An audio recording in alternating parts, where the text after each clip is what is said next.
Assalamualaikum warahmatullahi wabarakatuh. Perkenalkan, nama saya Nohaliza, NIM 10620023, kelas HTN 1A. Saya akan menjawab pertanyaan UAS dari mata kuliah ilmu hukum.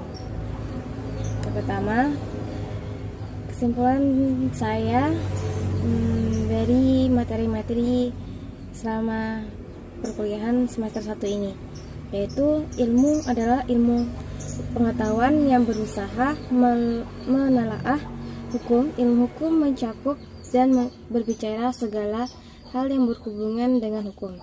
Tata hukum di dalam bahasa Belanda disebut rechtsorde, susunan hukum. Tata hukum adalah susunan hukum, aturan-aturan hukum yang bertata sedemikian rupa sehingga orang mudah menemukan bila membutuhkannya untuk menyelesaikan peristiwa hukum yang terjadi dalam masyarakat.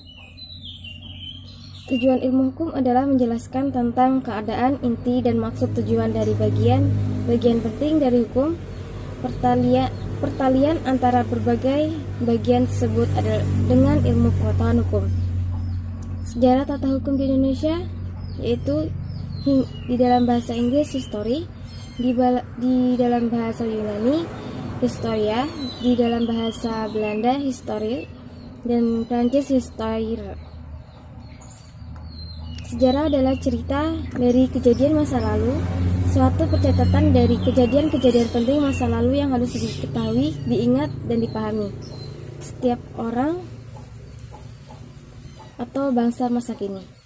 Masyarakat adalah setiap kelompok manusia yang hidup dan bekerja sama cukup lama sehingga mereka dapat mengatur diri mereka dan menganggap diri mereka sebagai suatu kesatuan sosial dengan batas-batas yang dirumuskan dengan jelas.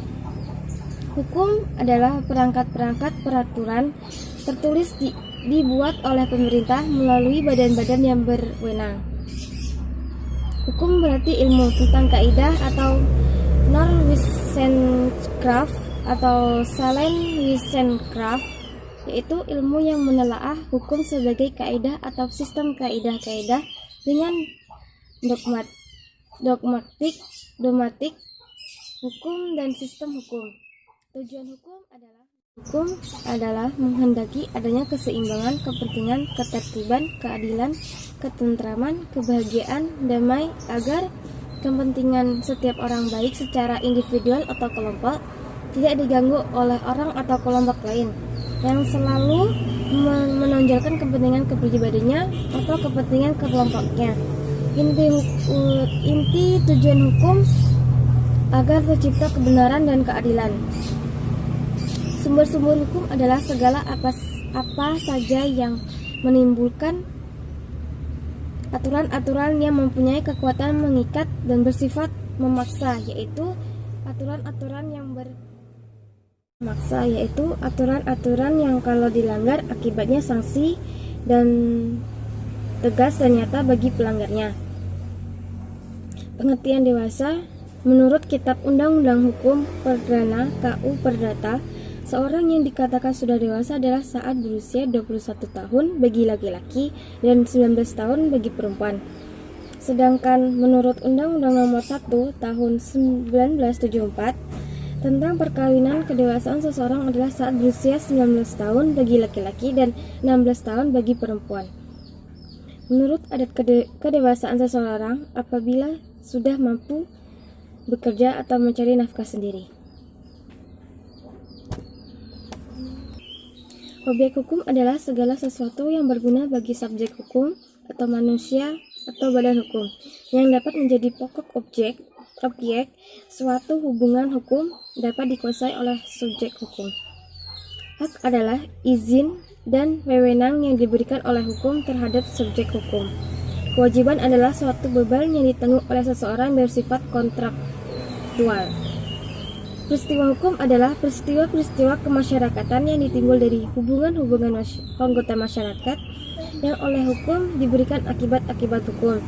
Segala perbuatan hukum adalah segala perbuatan manusia yang secara sengaja dilakukan oleh seseorang untuk menimbulkan hak dan kewajiban. Hukum Hubungan hukum adalah hubungan antara dua subjek hukum atau lebih, di mana hak dan kewajiban disatukan pihak terhadapan dengan hak dan kewajiban di pihak lain. Akibat hukum adalah akibat suatu tindakan hukum. Tindakan hukum adalah tindakan yang dilakukan guna memperoleh sesuatu akibat yang dikehendaki yang diatur oleh hukum.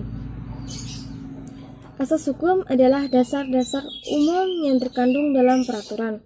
Fungsi asas hukum adalah didasarkan eksistensinya pada rumusan oleh pembentukan undang-undang dan hukum serta mempunyai pengaruh yang normatif dan mengikat para pihak yang bersifat mengatur dan menjelaskan. Saya akan menjawab persoalan nomor 2, yaitu alhamdulillah perkuliahan pada semester 1 ini berjalan dengan lancar walaupun sedikit terkendala tentang akun e-learning yang error, jaringan kuota yang tidak tertentu, tugas dan absensi. Pada semester 1 ini dilakukan secara daring atau online. Yang seharusnya perkuliahan kita ini dilakukan secara tatap muka di dalam kelas. Tapi karena ada wabah virus COVID-19 ini yang mengharuskan kita kuliah secara daring atau online. Pengalaman saya dari Bapak dosen secara tidak langsung mengajarkan mahasiswanya untuk mendisiplinkan diri, cepat berpikir, mengubah sikap yang tadinya kurang baik menjadi baik, dan tegas. Kepada Bapak dosen, saya mengucapkan terima kasih sebanyak-banyaknya atas bimbingan dan ajaran-ajaran Bapak kepada saya dan teman-teman. Semoga kita semua dipertemukan kembali di suasana yang berbeda. Terima kasih.